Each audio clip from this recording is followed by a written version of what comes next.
Hi, I'm talking today to Helen Jones. Helen is a UK ME therapist. Hi Helen, how are you? Hi Joanne, very well thanks. How are you?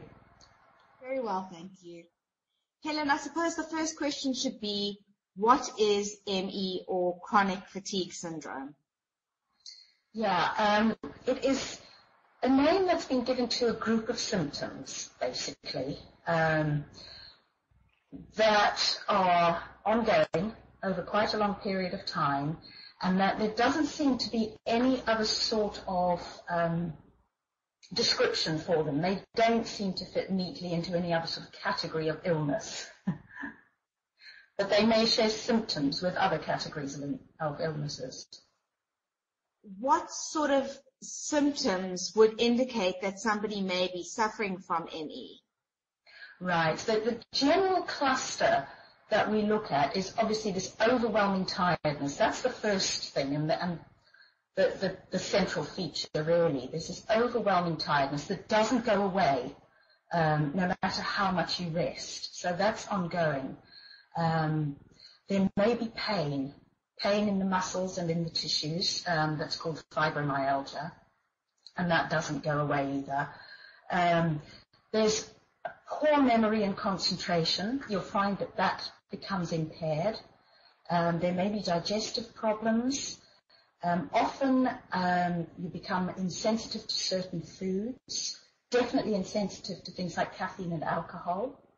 And there may also be a great sensitivity to things like noise, light. Some people have to have curtains closed in their room. Smells. Those are the general symptoms. And does it affect many people? Does it only affect adults? Can children also get ME? Unfortunately, anyone can get ME.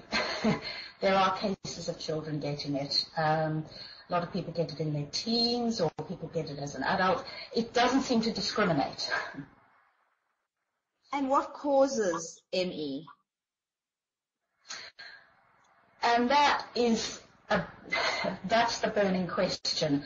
Often people will say they came down with something like glandular fever, or they had a virus or something, and they didn't quite recover.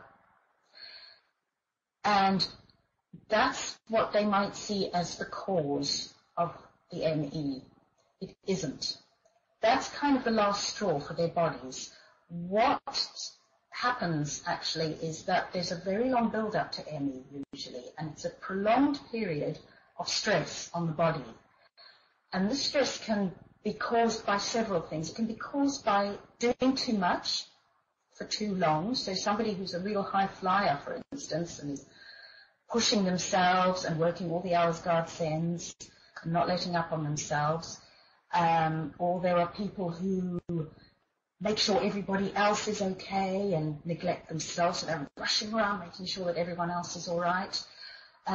Also, people may have been exposed to toxicity in their environments, and sometimes this toxicity can come through dental fillings, the mercury amalgam fillings. I spoke to someone yesterday that she had ME, and that was the cause of it, her fillings. So the body's been under stress for a very long period of time, basically, and then something will happen, like you get a virus or a cold or something, and it just collapses and says, okay, that's it. As an ME sufferer yourself, what advice can you share on how best to cope with ME, both practically and emotionally?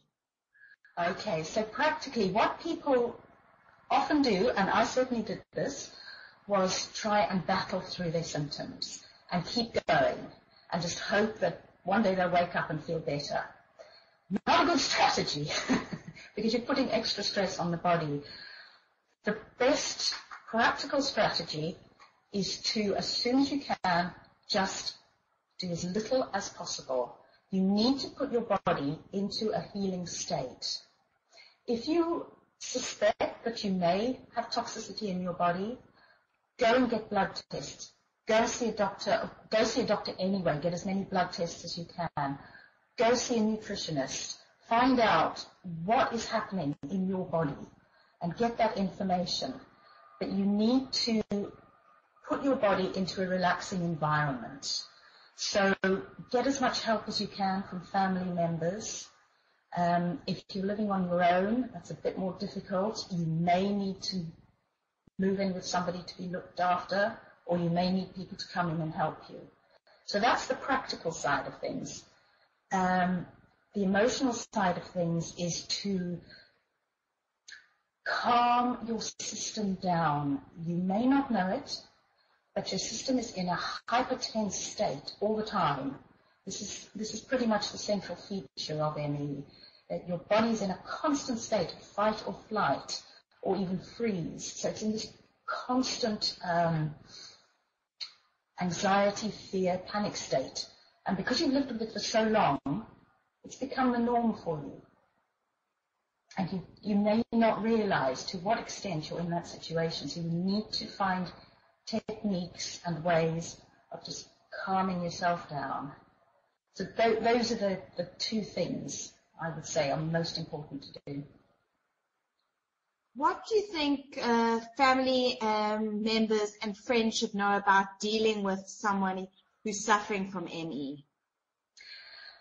Sometimes for some people, family members and friends might not believe that the sufferer is actually really ill.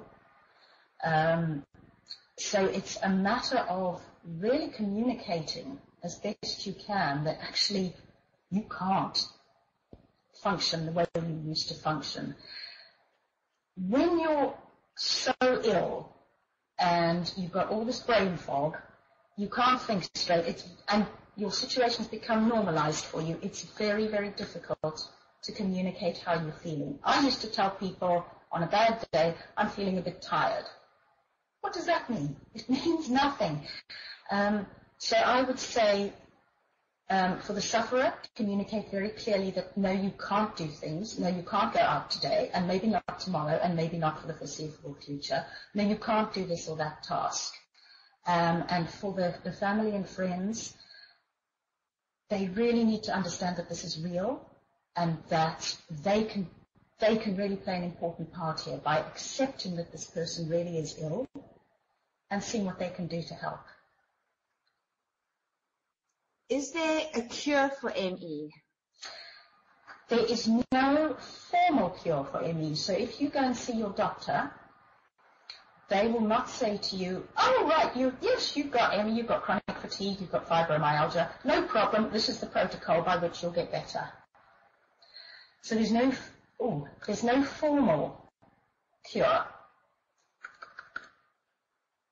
But people have found a way through it. There are a lot of people who have found a way through it, and usually these are using techniques such as nutrition, coaching, and alternative therapies that really help you calm down so that your body can get into a healing state. And people have gone on to recover fully and completely. Thank you, Helen. Thank you so much for talking to me today. Oh, Joanne, it's been lovely. Thank you.